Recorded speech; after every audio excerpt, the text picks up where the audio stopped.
Hey guys, Derek here again. I just got a message from somebody that said, "How do I know where to put my salt? Put the salt in my pool if my level's low." And that's a good thing. I didn't address that yet. So when you're adding salt, just like all the other chemicals, you're going to broadcast it in the pool. I always recommend going in the deep end of the swimming pool, and most manufacturers actually recommend you shutting off your unit for 24 hours while it circulates and it dilutes through your water. Always follow your manufacturer's recommendations for warranty reasons, okay? So I would take the salt bag right here, place it a little bit over the edge, cut the bottom of the bag, put my knife away. Never have an exposed knife near a swimming pool, vinyl swimming pool, okay? Any pool is probably not a good idea, but especially not vinyl. So again, bag of salt here, cut the bag on the end, take your knife, close it, put it away, and now distribute the salt into the deep end of your pool. Depending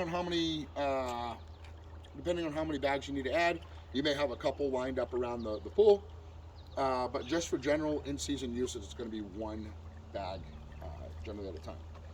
One of the other things that just came through is a message. They said, hey, what happens when I have no chlorine in my pool and I have a saltwater chlorination system? Again, something else I'd like to address. Your saltwater chlorination system is made to maintain the proper level that it's already at. What I mean by that is if you're at 3 parts per million and that's your optimal level, right? Then you get a big party. Okay, we have a big party going on, and the chlorine drops down to 0. Okay, that's not the end of the world. Okay, but when that does happen, depending on your size of your pool, you're going to add 1 gallon of liquid shock per 10,000 gallons to bring it back up where it needs to go if it's crystal clear. If it's really cloudy for some reason, 1 per 5,000 to get it back up where it needs to be to kill everything off. There's one way that I want to talk about. We're going to go over to the filtration system. Having a saltwater chlorination system has so many benefits. And one thing that I want to talk about is you're going to have a big party this Saturday, right? Today it's Tuesday, 5 o'clock, somewhere around there. But you're going to have a big party this weekend. So Saturday, okay, we're going to have a big party. We're going to have a bunch of people over, right? Saturday morning, 7 o'clock, 7 a.m., whenever it may be.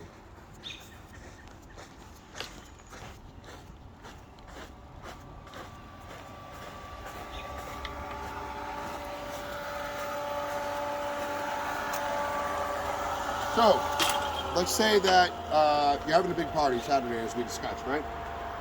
The saltwater chlorination system has a really cool factor that I like to talk about, and it's called boost mode, all right?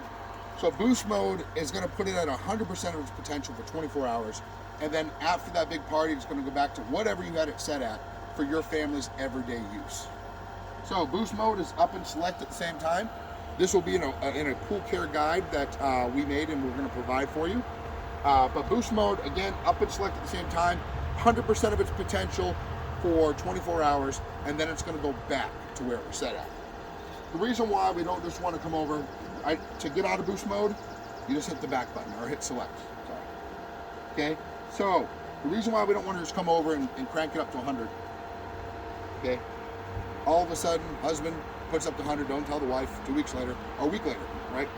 Because we should be testing our swimming pool water twice a week. I would recommend getting on a 2 times a week routine. I do mine every Sunday and Wednesday. So right now, coordinating 100%. If we were to forget in 3 or 4 days, it could be through the roof and too high to swim. That's why we don't want to just crank it up to 100 and walk away. We're going to put it back to 40%.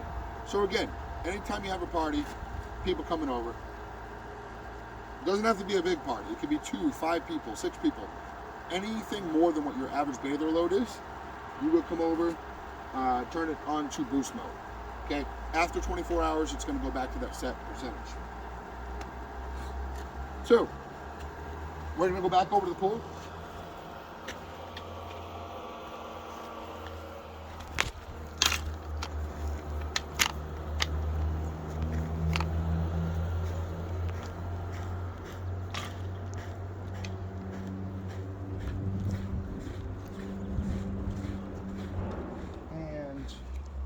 Pretty much wrap things up, guys.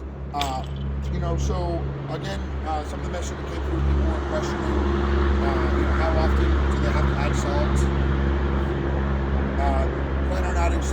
once a month, depending on the rain. A lot of trucks going by. So yes, about 1 bag a month, depending on the rain. As far as testing your chemicals in general, twice a week. And that's about it, guys. So again, thank you for joining us, and please message us with any questions.